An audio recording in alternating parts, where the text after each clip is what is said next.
drive. Tatum the finish. It is banner 18.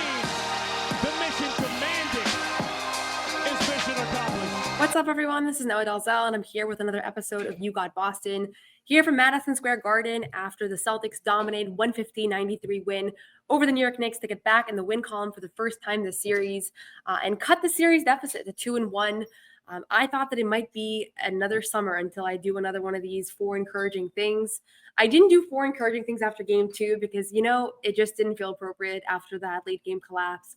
But I did talk about kind of the context around that loss and why it wasn't necessarily a massive panic time. And especially as I rewatched that game, I felt more and more encouraged that they were going to be able to bounce back from the 2 losses. And just because of the fact that they've been the better team in the series for the most part, with the exception of 2 fourth-quarter stretches, they have been far and away the better team in the series. And despite the fact that the Knicks still hold the lead.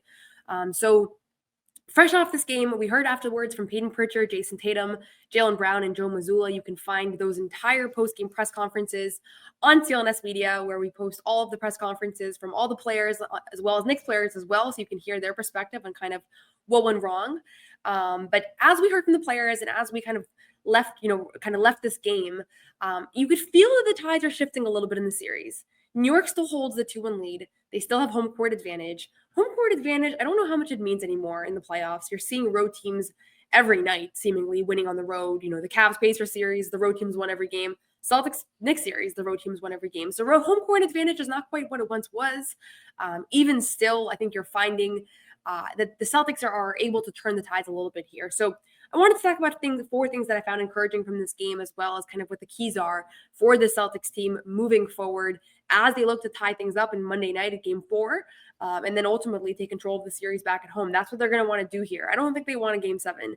I think they want to win these next 3 games, and they feel that they should be able to do that. This is a confident group. Their confidence didn't waver after these 2 fourth-quarter collapses. I think they've been in difficult positions before with their backs against the wall, and time and again they've responded, and I think they felt that they were going to be able to do that today, and they did it. So off the top, number one thing that I'm going to start with is that I was advocating when I did a show here from practice a couple of days ago for more Payton Pritchard minutes.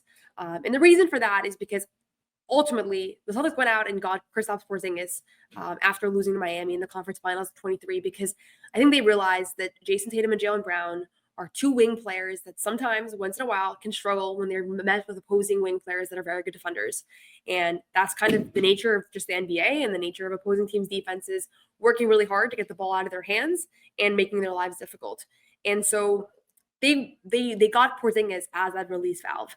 It hasn't really gone according to plan because, as everybody knows, last year in the postseason, he missed all but 6 games.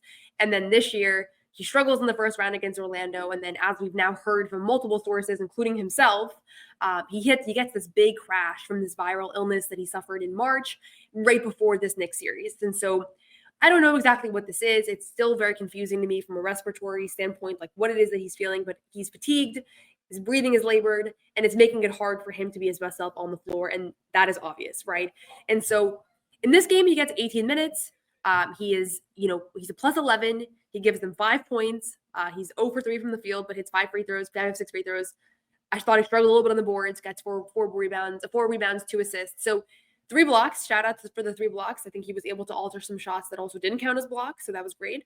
But he's not the offensive force that he was during the regular season, right? This is a guy that during the season averaged 19.5 points per game on 49% shooting.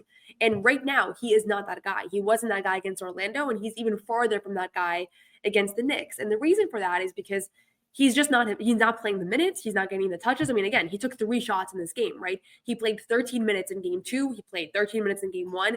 He's coming off the bench right now as a role player. And I think that's because that's all he can physically give you. And so that's the deal with Kristaps Porzingis, right? At the same time, you have another guy who everybody knows, I believe he can be a really kind of a top offensive option for this team when they need him, and that's Payton Pritchard. Pritchard was a bright spot in game 2. He wasn't super efficient, but in the fourth quarter, he had 2 big threes that had they won that game, I think we'd all be talking about still of how he helped fend off that Knicks comeback. But he's a guy where if you look through his season numbers, Everybody else on this team had a month, had 6 weeks, had 2 weeks where they just weren't shooting well. He didn't really have that stretch. There were moments where he took less shots. There were moments where he had fewer touches because Kristaps Porzingis was back in the lineup because everybody was healthy, and so he sacrificed some of those touches. In this game, he was 8 of 16 from the field and finished with a team high 23 points. And I think he honestly could have had more because he actually missed some clean looks, but 5 of 10 from 3, hits both of his free throws, 2 offensive rebounds, 2 assists, a steal, 0 turnovers, which is perhaps the most important stat because they've talked time and again about limiting the live ball turnovers. As a team, the Celtics team only had 8 turnovers in this game, which is huge. And so Pritchard to me was the X factor from this one, just giving them a third guy that can score points. And obviously Derek White's that guy as well. He has 17 points in this game on 6 of 10 shooting, so he was great, had some critical threes in the third quarter. But it can't just be Tatum and Brown, and that's not how they won the championship. It's not how they've been at their best over these past 2 seasons under Mazzulla. Guys like Jrue Holiday, critical, right? And so that was the most encouraging thing to me. Not just the fact that Pritchard hit his shots, but also just the fact that he got those opportunities, that his teammates allowed him to take 16 shots, right? That Joe Mazzulla played him for 34 minutes and 30 seconds, which was, the Tatum played 39 minutes, Brown played 35. And then right after that, you have Pritchard and Al both playing 34 minutes. And so that's huge. And they're going to continue to lean on Pritchard in this series. I said this before and I'll say it again. He's no longer just the guy that can come in and score a couple points for you and hit a few threes and everybody's excited about the heaves and all that. He's now a guy that you can come in to rely on as your sixth man of the year. And that's why he won that award. It's why he was so impactful, and such a big part of the Celtics winning 61 games. And again, in this game, he was able to showcase that and hit some timely ones, beat the buzzer at the end of the second quarter, hit a big 3 in the fourth, like just big plays, big momentum swings. On our postgame show, we discussed that he just, kind of ripped an offensive rebound out of Mikal Bridges' hands. Like those are the plays that are so critical. I asked him about what he's seeing out there when he checks into the game. And he said he's just trying to bring energy. He's trying to bring energy and pace. And pace is critical for them, especially when they're up by double digits and they start walking the ball and doing that thing that we've all seen a million times, right? This Celtics team and other teams that are leading do. And so that's number one. It's not the only story from this game, certainly far from it. But number one is the fact that he was able to get going offensively and the fact that they leaned on him and trusted him because ultimately, there's only so much he can do if he's playing for 15 minutes at a night. And I think that he can give them starter level minutes right now, especially when they're down Sam Hauser, right? No Sam Hauser still. He's been doubtful the last 2 games with an ankle sprain. I think he'll be back in the series, but right now they don't have that. So it's another 3-point shooter that they're down. And so they have him in their place. Number 2 thing that really encouraged me about this game is not that they shot 20 for 40 from 3 because some of it is not controllable, right? They hit some tough ones early on. You could tell Jason Tatum just had it. He hits his first 4 threes, I believe, finishes 5 of 9 from downtown. But it was the quality of the shots. And this is the thing. I look at advanced analytics. I know they tell you when shots are open, when they're contested, all these different things. Like there is some, there is some truth to how those numbers work in Second Spectrum, and there's all these different sites that calculate it. Sometimes you just got to watch the games. And so I'm not obsessed with the advanced analytics. I lean on them, and it's something that I actually want to get better at is looking at them more and incorporating them more into my reporting. But I watch these games and I rewatched games, ones and two a few too many times, honestly, especially when went wrong down the stretch. And they did have wide open looks, and they are shots that should generally fall.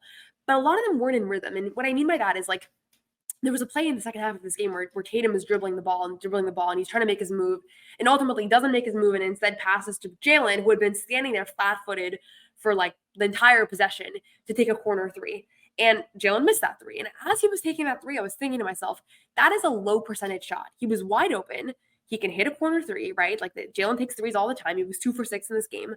But that particular 3 was a low percentage shot because he's just standing there flat-footed. There is no action. There's no rhythm. He didn't know he was getting the ball from Tatum.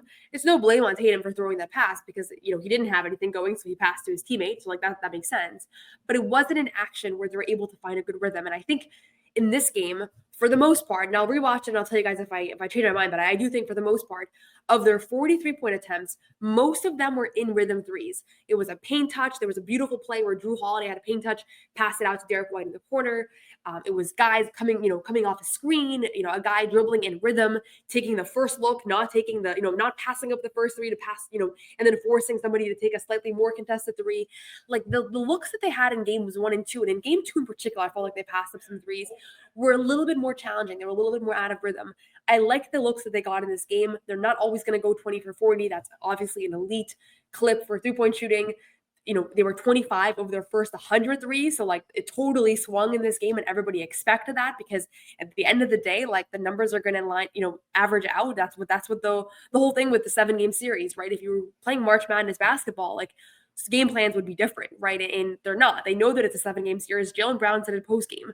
It's not enough to beat us twice. You have to beat us 4 times. Not 3 times, not twice, not once, 4 times. And a part of that is going to be the variant shooting is going to ideally play out. And even in the Miami series, where the Celtics went historically cold, and even that, and they went to a 7-game series, right? So it doesn't mean that it's going to necessarily work out, but you saw that here. But I like the looks that they got today. It felt like they were playing in rhythm. I like the paint touches. I thought you saw Kristaps Porzingis getting involved offensively, where even he was kicking it out to shooters. I thought the way that they used Pritchard, he's a guy that plays with a lot of flow. 5 of 10 attempts for him. That's great.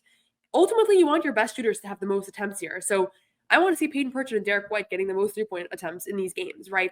Al Horford, 3 for 4 for 3. I'm going to talk more about him after the break, but that's what I love to see. It was the kinds of shots that they got, and I wish, and Jack Simone makes these great videos. Maybe I'll tell him he should make a video about this, but sometimes it's not just about whether they're open. It's not about who's shooting them. It's not about when they're shooting them.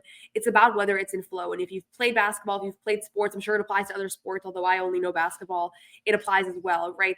And you saw that here, and I think that's what they can replicate, is those actions where guys are taking shots when they're used to taking shots, right? If you watch Jaylen Brown in practice, he's running off picks, he's running up and down, he's taking threes in motion. He's not just standing there flat-footed, because those aren't the shots you get in games, right?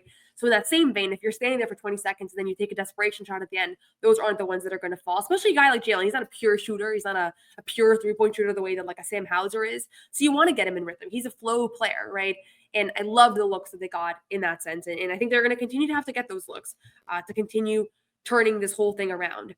Quick message from our friends over at PrizePicks, and then I got 2 more encouraging things out of this Game 3 win for you guys. PrizePicks is the best place to turn your sports knowledge into cash. With millions of members, PrizePicks has made daily fantasy sports accessible to all.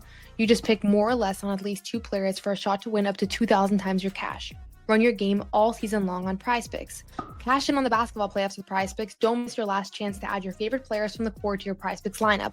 Whether it's points, rebounds, assists, take your pick of more or less for a shot to win up to 2,000 times your cash today. Sign up today and get $50 instantly when you play $5. You don't even need to win to receive the $50 bonus. It's guaranteed. The basketball playoffs are here, and the action is heating up on PrizePicks, the best place to cash in on your favorite spots. Download the app today and use code CLNS to get $50 instantly after you play your first $5 lineup. That's code CLNS to get $50 instantly after you play your first $5 lineup. PrizePicks, run your game. So I got to be quick here because our time is limited here in Madison Square Garden. This is the only arena I think that you have a very limited post-game window. So I'm going to be quick. 2 other things that I liked from this game. Number 3, I guess, because I've done already 2, is Al Horford looked like he was playing on rest. He still plays 34 minutes in this one, so the minutes on him are heavy. But second night of a back-to-back, not second night of a back-to-back, when he's off 2 days of rest versus just 1 night of rest. And this is the only time in the series that he's going to have that game where he had 2 days of rest before this. They were completely off Thursday and Friday, no games. He just looks like a different player. And if you look over the past few years at his stats after 1 night of rest versus 2 nights of rest versus 3 nights of rest, it just gets better progressively. And that doesn't stand for everybody on this team. It doesn't stand for everybody in the NBA. I would probably attribute a lot of that to him being 38 and just having a lot of miles. And I don't know what exactly his recovery looks like, but he benefits when he has those extra days. Struggled a lot in game 2. I talked about it. I talked about how I thought that he shouldn't have played the entire fourth quarter, that you could tell that he just didn't have legs by the end of that period, and they didn't really have choices. In this one, 6 of 9 from the field, 3 of 4 from 3. He was 2 of 11 in game 2, so that's a huge departure, right? 6 of 9 from the field. 9 rebounds, including 3 offensive rebounds. He had some critical ones, 2 blocks, 15 points, and a plus 12 in his minutes. Masterful Al Horford game when you really needed it, when you really needed him to kind of step up, and in a must-win game. This is literally a must-win game, right? We all know that no teams come back from being down 3-0. Al came in and was just hugely impactful. And you can't, the shots fell tonight. They didn't fall in game 2. I'm not going to say, 100% it's because he got extra rest, but I do think that the numbers add up. He's just a better shooter on more nights of rest. Defensively, he was better. And then the glass. The rebounding is going to be critical right now. Kristaps is struggling on the glass in his minutes. You saw the Knicks players, Karl-Anthony Towns. He's been a good rebounder in the series. Mitchell Robinson, the big reason why they're hacking him is they want to get him off the glass, right? Karl-Anthony Towns, 15 boards in this game, 5 offensive. Like, those two guys have really dominated the glass for New York. So Al Horford getting 9 rebounds, 3 offensive in his minutes, and hitting his shots, and defensively holding up the way that he did. And I think he got under Jalen Brunson's skin there as well. There was a moment where Brunson kind of shoved him a little bit or hit him in the flow of the game. And Al, I think Brunson thought he flopped, but Al was kind of on the floor. Like, look, Al is fiery. We get some players' heads. I thought that was a big moment as well. So shout out to him for a great bounce back game. He took responsibility for kind of him not converting in that fourth quarter in game 2. He was 1 of 6 in that period. Comes in today and he's very efficient offensively. And you don't want to see Al pass up threes. You want to see Al take the threes that are available, not those like tough twos, and then crash the glass. And that you saw him at his best today. Like, that is what you want from him offensively. 6 of 9, and the looks that he got, you'd replicate any day. And again, they're not always going to fall. They did in this game. I think you want to find ways for him to get rest down the stretch here. In the finals, you get the 2 days off, but for the most part, it's every other night, the rest of the way. And if they make the conference finals, that's what it'll be as well. So big time bounce back from him. Last thing I'm going to say, and if this doesn't cover everybody, I didn't talk a ton about Tatum and Brown. Maybe I'll do some off-day stuff on them. They had some good moments in this one, some tough moments as well. They were both better in the first half than the second, so they were instrumental in kind of building the lead. I'm going to give a shout-out to Kristaps Porzingis, who, again, is so far from 100%. That much is obvious. He's not the scoring threat that people thought that he was going to be, heading into this postseason. He wasn't that in the first round, and he's not that right now either. But he gave them something, and he gave them 3 blocks, altered a lot of shots on the defensive end, honestly gave them 5 fouls, which you kind of need right now, because if they're going to do the Mitchell Robinson fouling thing, somebody got to come in and give those fouls, and you're not just going to put somebody in purely for that, right? It's somebody that you can help you in other ways. Porzingis in this game was a plus 11 in his 19 minutes, and did some good things. I thought, especially in the second half, he was able to alter some shots. As the Knicks are making their comeback push, Kristaps was able to kind of help, just deter some things around the rim. He still hasn't found any offensive flow in this series. 5 points for him, 0 of 3 from the field. He did go 5 of 6 from the line. But it's good to see him, first of all, be available after he left game 1. It's good to see him play 6 minutes more than he did in game 2. I still don't think he looks like himself. I still think he looks like he's just absolutely fighting through something. So it's kind of on a human level, just hard to watch. But he's giving it his all. And today, he contributed to winning, and that's kind of all you can ask for from everybody that checks into the game. Everybody has different expectations on this team. Everybody has different roles. Obviously, Jaylen Brown and Jason Tatum have a much bigger, load to shoulder in these games. They have to, do the scoring thing. They have defensively to do more. Like, the standard for them is going to be a lot higher. They get more praise. They get more blame, all of that. Porzingis right now, my expectations for him are way down. So I'm no longer putting the star expectations for him of like, okay, he needs to go off for 30. He needs to be a number 2 or 3 scoring option. I just want him to come in and not disrupt the flow offensively, crash the glass a little bit, alter shots. At the end of the day, like Joe Mazzulla said this week, but he's an elite talent. And therefore, it's not just about the fact that he's been out of the lineup. It's not just about, now we have to play more Luke or Al, or it puts pressure on other people. It's like you're just losing a guy who is incredibly talented. And so I do think he looks very altered, but the talent's still there, right? At the end of the day, he is a guy that is 7'1", 7'2", whatever his official height actually is. And in this game, he left it all out there. Like, he's been leaving it all out there. So I feel for him. I hope that he continues to get better, both from a basketball standpoint, and more importantly, from a human standpoint. But I think in this one, you can kind of tip your cap off to him for just, giving it what he had in a game where they really needed him. Luke Kornet, too. Played 10 minutes, but I thought that he had some really good plays. 6 points for him on 2 of 2 shooting. Hits both of his free throws, 2 offensive rebounds, a block. Like, that's really all you can ask for from Luke Kornet in this game as well. So you got a little bit from everybody. You got more than enough to come away with a massive win. Most importantly, they responded big time. They didn't collapse when they were up by 20. Everybody was nervous. Honestly, I looked at the Celtics bench. They looked a little nervous when they were up by 20. The Knicks looked like, let's do this again. Let's do this a third time. I think Celtics fans at home probably a little bit panicked when they saw the lead go up to double digits, especially because we just saw what can go wrong in those moments. But they kept their foot on the gas. They took care of the ball. They didn't, no kind of dribbling into traffic, dribbling into multiple defenders like the way you saw in the first 2 games down the stretch. And they didn't go ice cold in the fourth quarter, which was also very important. So it's still an uphill battle from here. The Celtics have to win 3 of their next 4 games to advance in the series. I think they can do it. My optimism continues to grow here every game. But that's it for now. We'll have more coverage after game 4 on Monday night. Thanks for watching. Subscribe to the You Got Boston podcast and enjoy the rest of your day.